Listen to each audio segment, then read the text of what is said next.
介入两岸的牌，关乎中国利益的，美国人是不愿意的。问题一个是军购的问题，一个是定性的问题。有这么好的一张，不可能把这张牌平白无故的让出去。Ladies and gentlemen, welcome the host.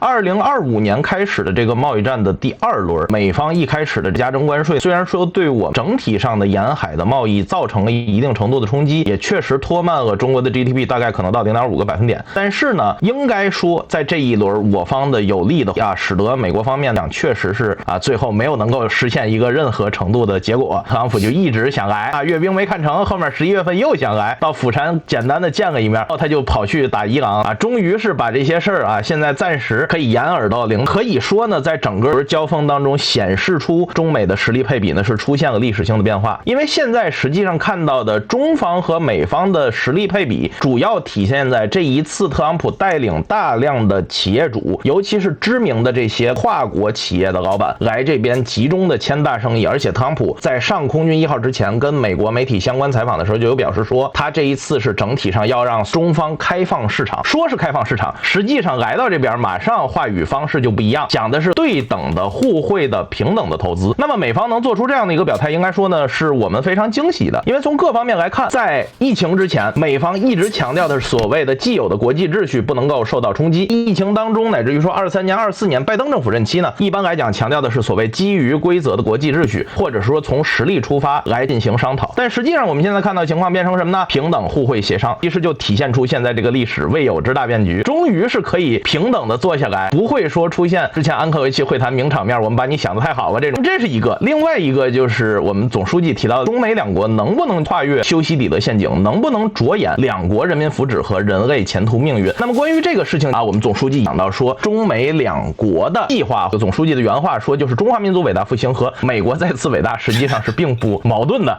而且中美关系并不只影响两国17亿人，也影响全世界的80亿人应该说在这个基础上可以看得出来，虽然实力的配比出现了历史性的变化，但是从中方的角度上来讲，是不希望出现双方出现重大误判、擦枪走火。第三个重点其实也是这一次提出来的一个很大的亮点，我们这边提到了一个新的中美关系的这样的一个定位，叫做中美建设性战略稳定关系。其中呢分成4个部分：合作为主的积极稳定，竞争有度的良性稳定，分歧可控的常态稳定和和平可期的持久稳定。首先提到和平，也就是中美在未来3年乃至更长时间里面，首要目标不会发生冲突。其次要竞争有度， AI 的竞争、稀土的竞争、国际贸易市场的竞争，双方肯定不会，或者说中方是不希望采取盘外招，采取破釜沉舟、釜底抽薪这样的方式去暗算美国、拖美国的后腿，就要看美国方面到底能不能遵守这个诺言。当然我们知道特朗普这个人，这个岁数、这个嘴这个思维方式，但是呢整体上来讲这也是一个重点。那么第3个重点呢，就是合作为主的积极稳定，也就是在这些基础上面呢，双方还要展开。那在这里面的时候，我们就回到刚才说的，那你要跨过这个修昔底德陷阱，要怎么跨呢？他们很深信不疑，但你要告诉他不会所以就要回到刚才说，那我们关系要重新架构一下，所以叫做建设性战略稳定关系。所以具体的就是发布了台海问题，首先台湾问题，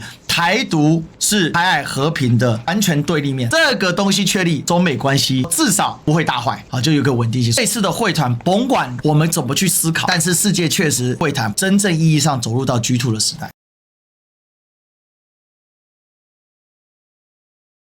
什么是 G2？ 我跟大家解释就是透过中美两国的元首外交或者是两国关系来处理全世界上大大小小的问题，而彼此之间又有一个相对不是那么明显，但是又算是明显彼此的领域，而在这个领域内我相对尊重你。那另外中美之间不互强碰，但是在可控范围内的地方可以激烈交锋。这个开始我认为它就是进入到美国所设定的 G2 议程。当然我还是要再次强调，北京从来不会跟你的 G2， 但是它形成一个实质上是全世界就在看这件事情到底中方怎么想，美方怎么想，接下来该怎么站。对这个地方我就特别想说一下，为什么大陆不认 G2。 这里其实有2个原因。首先第一个原因，不知道大家知不知道，就是在中美的利益有交叉甚至于说剧烈冲突的地方之外，中美的竞争是什么样的。我们最近呢在这个大陆的互联网上面呢，其实有一个事情非常的，就是我们这边呢有一个关于维多利亚湖畔女工扶贫的这样的一个项目。在历史上而言言，维多利亚湖周边这个地方呢，它和非洲的一些传统部落不一样，这个地方由于是以捕鱼业为主，而且体上水文环境比较复杂，所以就产生了男女整体是一个比较平均劳作的状态。但是女性的体力和智力相对的来讲，因为她没有受到很好的教育，就容易在捕鱼方面没有太强的这个能力。如果做一些相关的这种纺织啊或者全职主妇这种工作呢，也没有特别多的收入，就产生了一个比较痛心的情况，就有一部分女性呢通过长期的卖淫来换取相关的这个鱼类的获取。双方呢都在2010年代开始进行相关的扶贫和改造。美国方面去那边怎么办呢？说啊，你们女性现在要站起来了，给你们每人发一件 T 恤啊，这个我们拒绝 sex work， 然后呢我们需要去做这个和平的平等的这样的一个情况。大规模的呢给这些女性呢发放渔船啊，这渔船是国际开发署买的，长期呢就让这些女性捕鱼，但是由于体力和由于受教育导致的智力的这个差距，依然到最后还是这样的，到最后把渔船卖了之后依然在卖淫。中方解决问题怎么解决？到这个地方先建小镇，建了小镇之后建支撑的企业，把物流铺进来，把小卖部开起来。女性对于小卖部这一系列的整体的，不管说是店长还是说会计等等这种工作，是相对的来讲比男性是会更强的，因为它是一个传统社会嘛，它没有经历这样的一个性别革命包括平权的这样的一个逻辑，但是反而使得最后男女的这个权利相对的平衡了。所以先呢，目前来看，整体上来讲，从国际使命和国际责任的角度上来讲，中国现在对外的整体的援助相对的来讲呢，会更积极、更全面、更主动一些。只要美国不拖后腿，在很多地方的竞争，中方是可以取得优势，可以建立一个更长远的这样一个情况的。所以讲 G2 本质上是什么？把特朗普，包括这一次特朗普在空军1号上带来的政治幕僚，大量的是对华鹰派啊，特朗普和对华鹰派先用 G2 这个愿景，起码先把他们哄住。哎，这个就是历史哥老哥讲的灵活性嘛，你得先告诉他啊，他能够理解的方式，告诉他啊，我们在什么什么方面不要互拖后腿，不要进行擦枪走火的竞争。现在我们看到的情况是什么呢？民主党的这一派整体上来讲，在22年中期，佩洛西悍然啊到这个台北，那么说了很多非常没有价值的话。应该说这一派现在在整个的外交体系当中，一般被认为是不顾美国本土利益，会被MAGA群体攻击的。而共和党建制派这帮人，他们就受到非常大的特朗普崛起之后党内MAGA派还有红脖子的打压啊，选票他们选不赢。最典型的一个例子就是过去的共和党的对华 CPC 委员会的这个加拉格尔主席，这个人呢直接被选下去了，因为他不支持川普。那么实际上可以看到的呢，MAGA派系更多的这一次来华的都是这帮鹰派，卢比奥也好，海格塞斯也好，史蒂芬米勒也好，这些人对于中国根本上来讲没有任何认识，所以在这个意义上来讲，他们对华第一反应居然不是想着怎么防范中国，而是受到了情感的冲击。卢比奥这么一个极力反华，还要对中国所有的科技各方面进行限制的这么一个国务卿，到了中国之后，进入到人民大会堂，第一时间指着那个顶子看，哇，这个地方我没有见过，好华美，好富丽堂皇。说明什么？这帮人整体上来讲是不具备过去建制派对华的体系性、有序性的这样的一种安排的。所以现在基本上也可以说，在外交领域很有可能跟这些人做外交能够历史性的共识。但是反过来说，这帮人因为他们骨子里具有着某种强烈的宗教性的、保守性的反华的倾向，达成了协议他也会违反。但不管怎么说，特朗普的发言、卢比奥这种惊愕啊、海格塞斯的紧张等等，在我们看来都是好的信号，可以从这些情感冲击开始，我们能坐下来聊就是好的开始。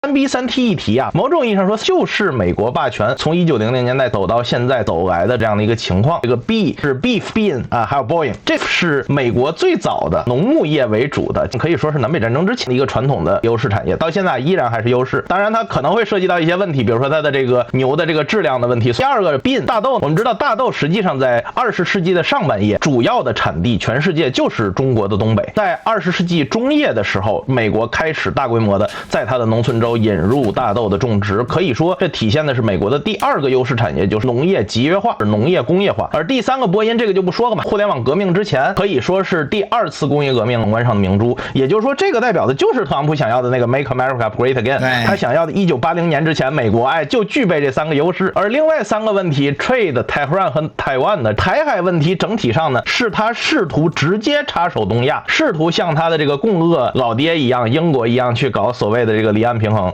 德黑兰呢是他自己霸权体系当中非常重要的石油美元在破溃之后建立起来的这样的一个稳定法。那另外的一个 trade 呢，可以说呢就是所谓的 G2 也好，那么他面对自己的主要的竞争对手，包括之前的欧盟，包括之前的苏联，他经常会使用的一个方式，可以说呢遏制东亚对手的方式，以及维护自身霸权的方式。3B3T 议题里面其实是涵盖了美国的贸易和美国霸权的整个的历史。这个角度我们也能看得出来，就 3B3T 什么可以谈。你比如波音，从中国大陆的角度上来讲是完全可以买的，因为这个东西它不代表现在最高技术的这个产业的结晶，是说 C919 不行，而是说买波音不会伤及到高新技术产业的爬坡爬科技树。大豆也好，牛肉也好，只要它符合国内的标准，整体进口也没有特别大的问题。这 3T 问题里面有2个问题就很难谈。首先德黑兰问题是只有在中国完全的接受 G2 愿景的情况下才会跟美国谈，也就是说中美领导人可以凌驾于联合国机制之上进行一个紧急协调机制，否则的话那中方一直是坚持所有的这些内容必须要经过联合国框架来谈。这本质也是在说不想成为霸权，成为霸权有着诸多的问题，而且中国作为发展中国家，整体上来讲如果做这样的一个事情，对于现有的正在执行的事情是不利的，是某种亚非拉兄弟们或者说亚非拉友好国家们不喜欢的。台湾问题更不用说了，那台湾的问题实际上现在最大的2个交锋点，一个是军购的问题，一个是所谓定性的问题啊。当然我们这边呢就是整体上来讲，大陆方面呢会有很多民间的观点和官方的观点会有一些交融和一些争论，但不管怎么说，就军购问题而言，这个问题整体上是关乎中国的一个利益的，不管是海峡的哪一边，如果被美国分而治之，离岸制衡，一定会衰落，一定会混乱。所以在这样的一种情况下，这个东西不谈的最主要的原因，也是因为如果美国真的能承诺说好，我保证2035年之前促进两岸合同，或者不到这么激进，那么他就保守一点说，从此之后不再支持法理台独，然后在这个92共识一中各表，当然大陆这边一般表述是92共识，没有一中各表，但是在这个框架之下再去进行讨论和谈判，那么这样也行。但美国人是不愿意的，他有这么好的一张介入两岸的牌，他不可能把这张牌平白无故的让出去。这也就是为什么我们现在看到最后说到台湾问题是中美双方最大公约数，但是这个最大公约数能够谈成什么样？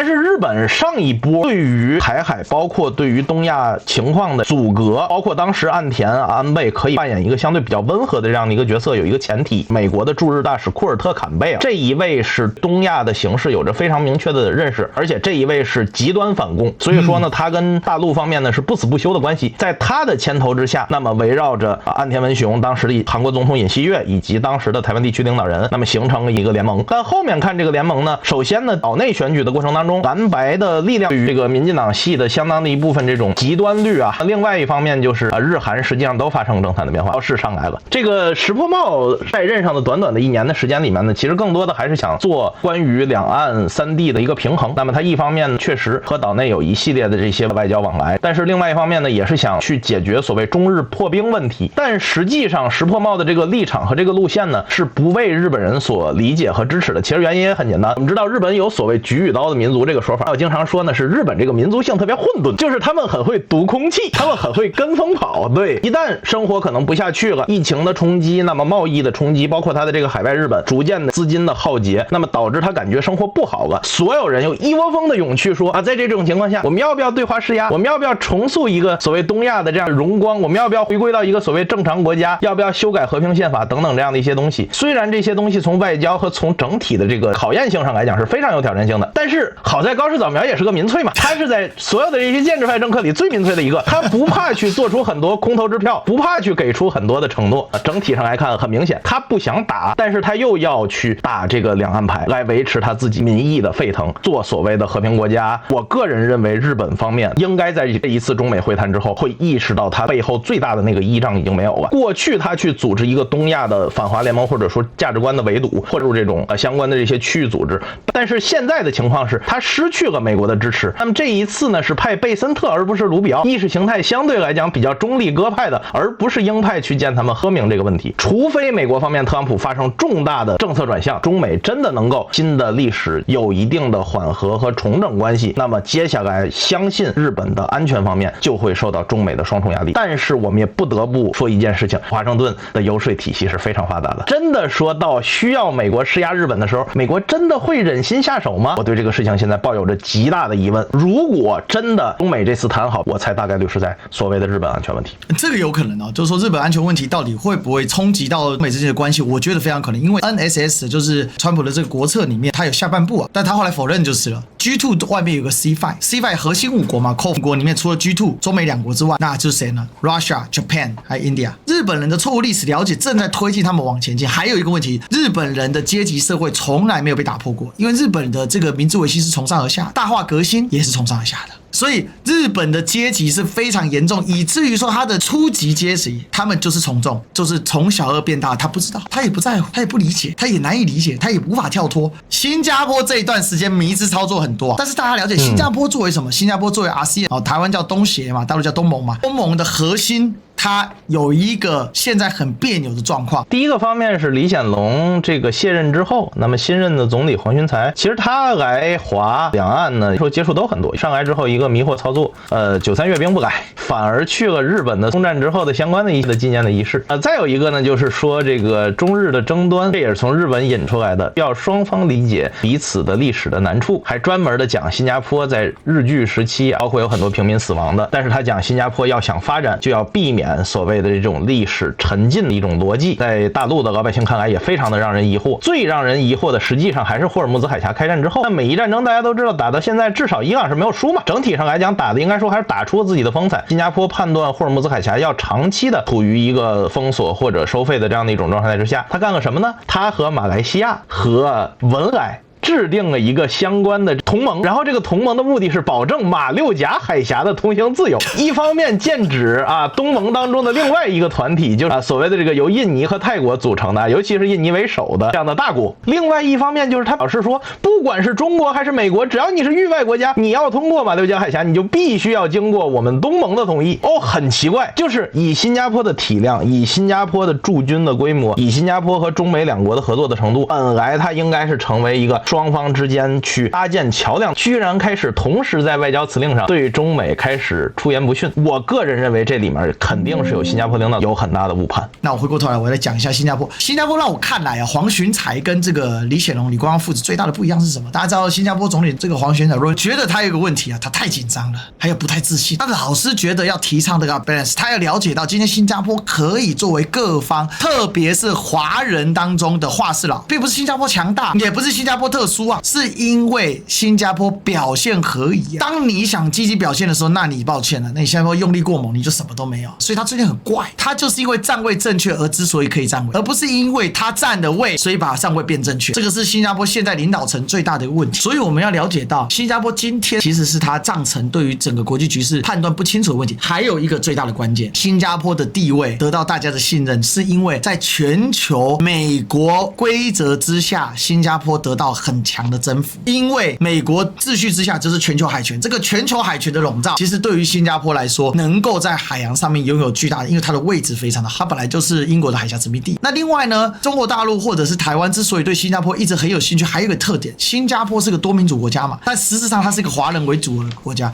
所以它是有一个相对的进入这样东南亚的一个支点。所以新加坡的多元正是它立国的一个特色之一，所以它会很强调它的多元。所以新加坡现在有一点点，因为它过了太久了，有点本末倒置了。现在的状态需要目的性的去维持这件事，他忘了他的目的，把结果当成原因了。为什么最近北京对新加坡非常的冷？另外还有一个特别值得说的一点是，不管是巴基斯坦、印度、阿富汗，甚至包括沙特阿拉伯和阿联酋，都面临一个很大的问题。这些地区呢，因为它过去宗族社会的结构，导致一旦它的基本的温饱问题解决，那么就产生出超额生育的问题。那么这里面最明显的就是巴基斯坦、印度、孟加拉这3个国家。现在看到的巴基斯坦整体上的这个穷，如果你只从扶贫的角度去解决问题，或者说没有办法解决它长期非参政的一些民族，一定会出问题。所以巴基斯坦它唯一能够期许的一件事情，就是中美双方的竞争是有度的。那这一次其实也能看得出来这个伊朗和美国也是在巴基斯坦，他非常愿意把自己当做这么一个舞台，条件是让这些各方面平稳，或者说对它整体上来讲的这样的一个秩序能够有一个保障。因为大家知道，如果人口失控，同时中央政府无力去进行基本的保证以及叛乱的镇压。如果说日本和新加坡代表的是中美的经贸关系要站好队，才能够完成它的产业升级的话，那么印度、巴基斯坦、阿联酋、沙特说明的则是另外一个问题，就是中美双方可能会在这些具体的领域有一系列的产业的直接竞争，以及美国方面很有可能会在这个过程当中动用军事手段。那么在这种军事手段的大是大非的考量面前，能不能做到秉持公心出发？如果不能秉持公心，能不能做到对新兴的势力有基本的善意？只要能做到这个东西，不管是哈萨克还是巴基斯坦，应该说都